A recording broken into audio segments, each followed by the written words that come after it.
Seja bem-vindo ao podcast do 2º Congresso Agir.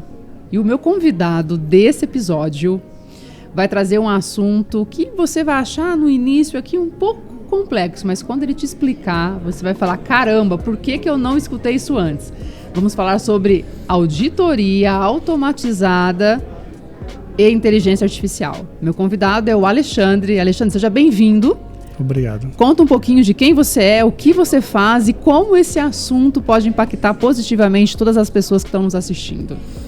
Bom, como você disse, meu nome é Alexandre Cavina, eu trabalho nessa área de segurança da informação, cybersecurity, auditoria, fraudes, né, prevenção à fraude já há um bom tempo. E especificamente sobre esse assunto, né, eu tenho feito muitos projetos, trabalhado com muitas equipes internas de auditoria, levando soluções e também ajudando em alguns casos, né.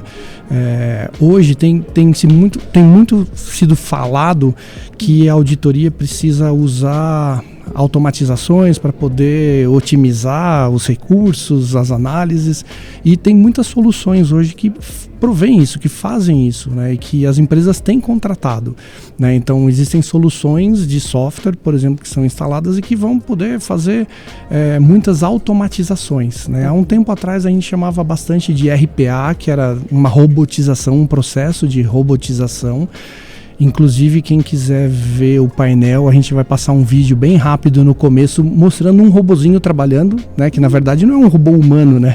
É só no computador, só para desmistificar, né? O que é um robô de automação.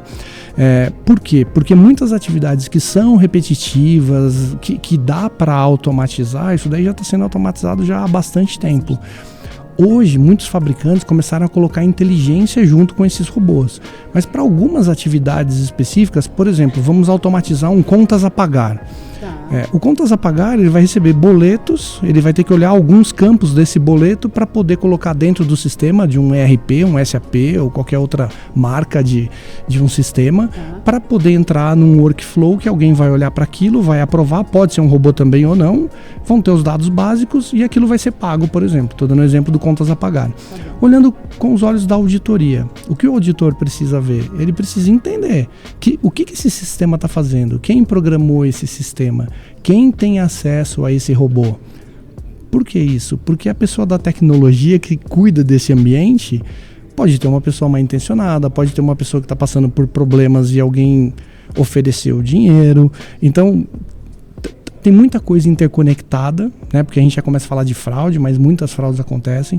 Vou citar um exemplo. A gente trabalhou junto com um cliente que o CEO da empresa foi para Dubai e ele postou na rede social dele, na frente do portão de embarque, te vejo daqui a pouco que eu tô indo para Dubai. Nesse período de 12 horas de viagem, os fraudadores conseguiram fazer uma fraude de mais de 5 milhões de reais.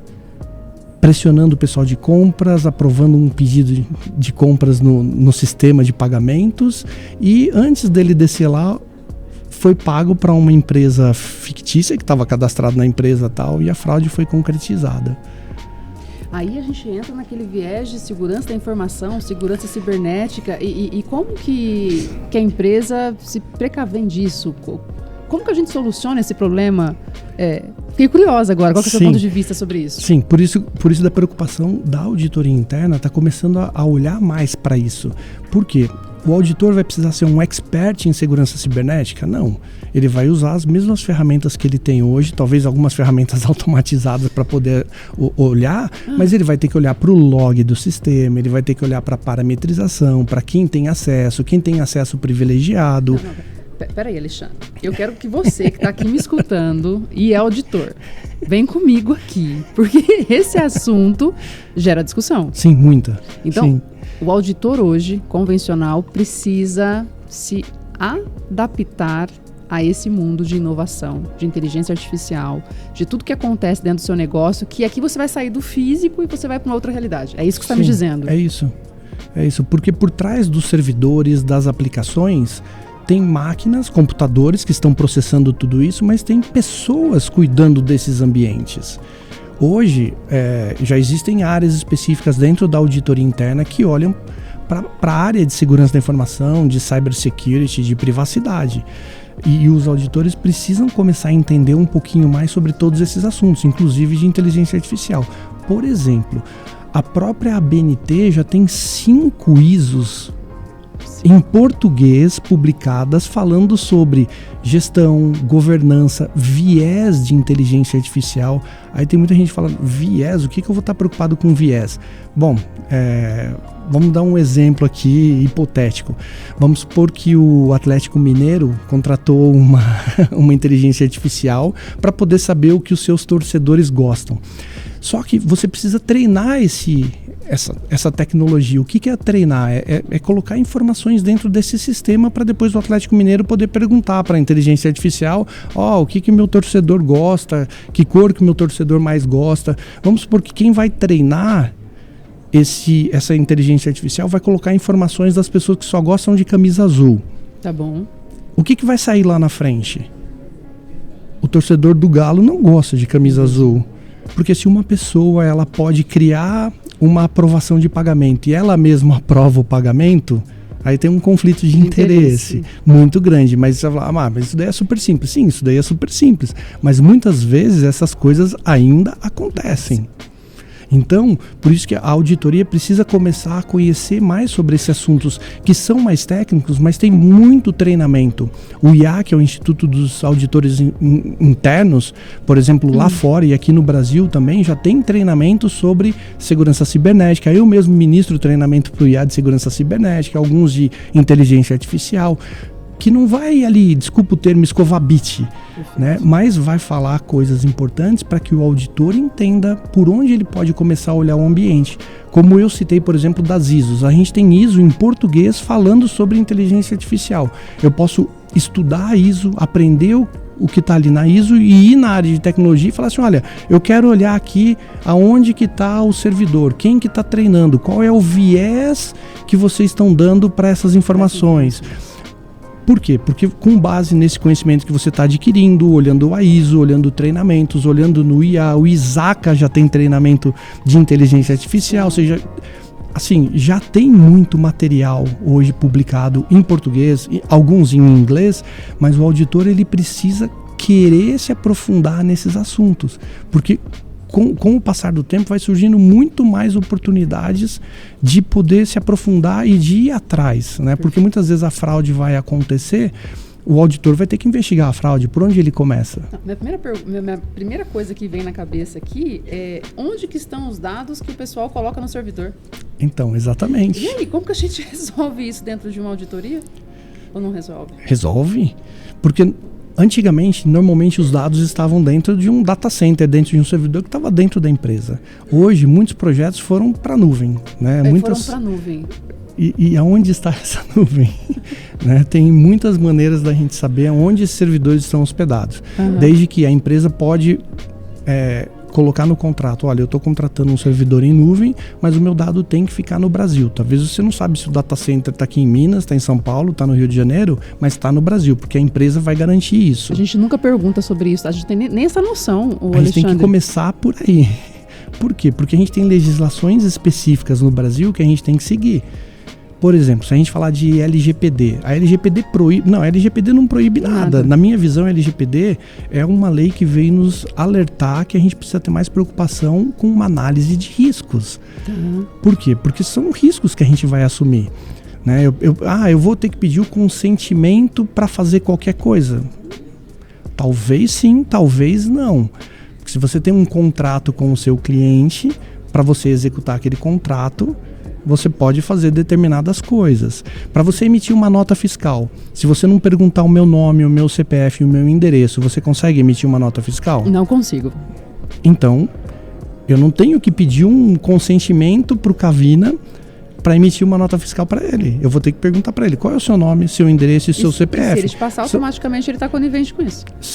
Correto. Só que eu vou ter que tratar esses dados adequadamente como a LGPD pede, né? Garantir segurança, garantir transparência. Eu não vou poder colocar ele para participar de uma pesquisa médica XYZ sem pedir o consentimento dele, porque eu pedi para ele que, olha, eu vou te emitir uma nota fiscal e eu preciso do seu nome, do seu endereço, do seu telefone.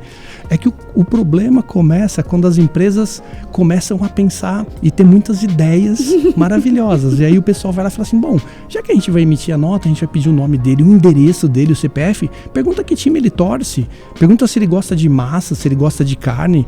Então, esses dados começam a trazer problemas para a empresa, porque são dados pessoais, né? E mais do que dados pessoais, podem chegar a ser dados pessoais sensíveis, porque é algo que caracteriza ou que identifica aquele consumidor. E aí, para eu estar precavida em relação a isso, eu precisava sinalizar que esse dado seria para o uso da empresa.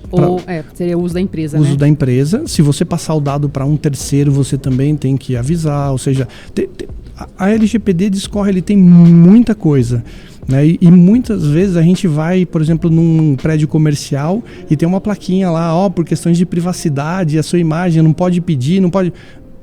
Depende, não é bem assim. As pessoas estão colocando a lei, né, na frente, né, colocando como dificuldade para algumas coisas. Na verdade, não é uma dificuldade. Né? Alexandre, você vai participar do painel aqui do Congresso.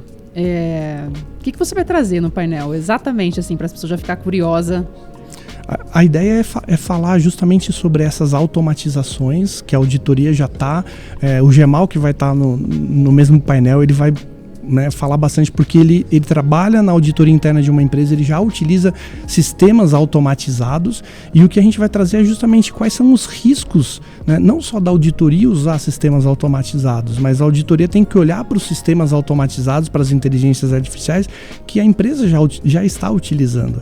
Né? Se eu trabalho num escritório de advocacia, por exemplo, e o ChatGPT escreve todos os meus pareceres, sem eu ter a preocupação de não colocar informações demais lá, um concorrente meu pode receber o mesmo parecer que eu estou criando e colocando no ChatGPT, porque eu estou treinando o ChatGPT. Se o meu concorrente escrever um prompt falando assim, olha, eu tenho aqui um parecer, mas eu gostaria que fosse igual ao do escritório X, ele já conhece os pareceres que foram colocados lá, que ele já pensou e ele já... Nossa, trouxe a informação. Eu tô pensando, eu tenho certeza que você que está escutando esse podcast, você já deve ter pensado, meu Deus, o que eu preciso fazer para resolver isso? Ou qual, né? Nem resolver. Qual que é o início, o meio e o fim que eu vou ter que fazer em todos os meus processos para que isso seja regulamentado, para que eu consiga ter aqui, né, uma auditoria, que eu procure pessoas que são especialistas sobre isso, né, Alexandre? Sim. É uma mudança de mentalidade, né? É uma mudança de mentalidade, porque a própria auditoria interna pode começar a planejar os seus projetos, os seus trabalhos anuais e começar expandindo um pouquinho mais dentro da própria área de tecnologia ou dentro de áreas de negócio, porque hoje nós vemos áreas de negócio contratando soluções que por trás pode ter uma inteligência artificial ou não, e às vezes a área de tecnologia pode nem ficar sabendo. Não está dentro de casa porque é como serviço. Né? Eu contratei uma solução aqui como serviço para automatizar a minha força de vendas. A minha área de tecnologia talvez não conseguiu me atender no tempo que eu queria, ou falou que ia custar muito caro, e eu consegui aqui uma solução baratinha. Então eu vou começar, meus vendedores, a minha área de comercial vai começar a utilizar essa solução. Alguém avaliou isso? Quem tem acesso a essas informações? Ela está sendo compartilhada. O servidor dessa empresa pode estar onde? Pode estar na Coreia, na Rússia, não sei.